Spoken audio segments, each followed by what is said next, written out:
Well, just as MPs headed for their Christmas break, the Prime Minister announced a free trade deal with India last night. It was intended as a crowning achievement, but instead it has splintered the coalition. That's because Winston opposes the deal so strongly that New Zealand First will vote against it in the House. Peters says it was rushed, opens the door for too much immigration and does nothing to help our dairy exports. As Adam Hollingworth reports, it opens up the novel scenario of Labour being in a position to rescue National. If you've got something to announce 3 days before Christmas when New Zealand is dreaming of the beach, it had better be good. Can I just say thank you everyone for coming out on Christmas week. A few minutes ago I spoke with Prime Minister Modi and I'm very pleased to announce that New Zealand has now concluded a free trade agreement with India. The Prime Minister, Christopher Luxon, is trumpeting the achievement after 9 months of talks. This is a landmark deal with the world's largest country and the world's fastest growing big economy that will create opportunities for jobs, exports and growth for all New Zealanders. The fanfare echoed in the Indian capital. This is a free trade agreement with New Zealand, which is both comprehensive and forward-looking, reflecting the vision of our two leaders, Prime Minister Modi and Prime Minister Luxon, to elevate the relations to much higher strategic levels, much more comprehensively.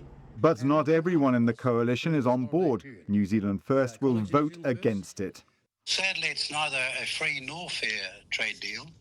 It's in fact low quality and it's been rushed. Did you rush this through? Absolutely not. This is a situation where you've had, a commitment from the Prime Minister of India, the Prime Minister of New Zealand, our two trade ministers, all of our officials and teams made a very strong commitment together in March to actually work our way through the issues. More time doesn't drive a better deal. This is as good a deal as it gets, and I think we should be very, very proud of this deal. Mr. Peters has concerns the deal could open the door to large numbers of migrants. 5,000 allowed to come plus bring their families. Now, you're no longer talking 5,000, you're talking 15, 20, 25,000 per year to be chefs, yoga teachers, natural medicine practitioners, this sort of thing.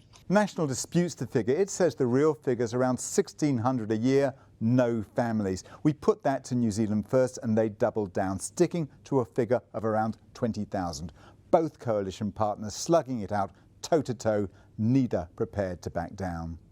Peters is also concerned dairy exporters get next to nothing from the deal.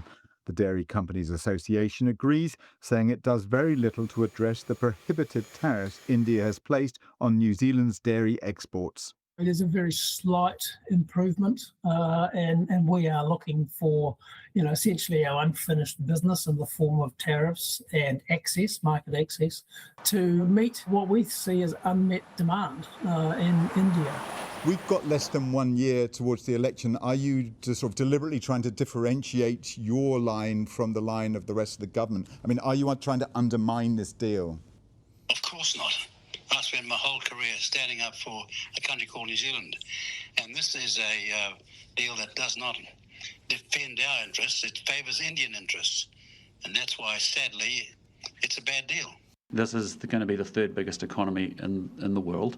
This is an economy that New Zealand needs to be in. All of which leaves the Prime Minister potentially going on bended knee to Labour. Mr Luxon has to go across the House and see if he can get a majority from them. And if Labour thinks this is a good deal, then they will stagger me. The devil will be in the details, so Labour says it won't be rushed. But it hasn't ruled out voting either way on the free trade deal. Labor has yet to make a final decision. From what I have seen so far, this seems to be of benefit to New Zealand. I can't speak for Winston. The Labor Party caucus will make its decision on this in the new year. If National thought Christmas had come a little early in making this announcement, New Zealand First could be the Grinch that steals it.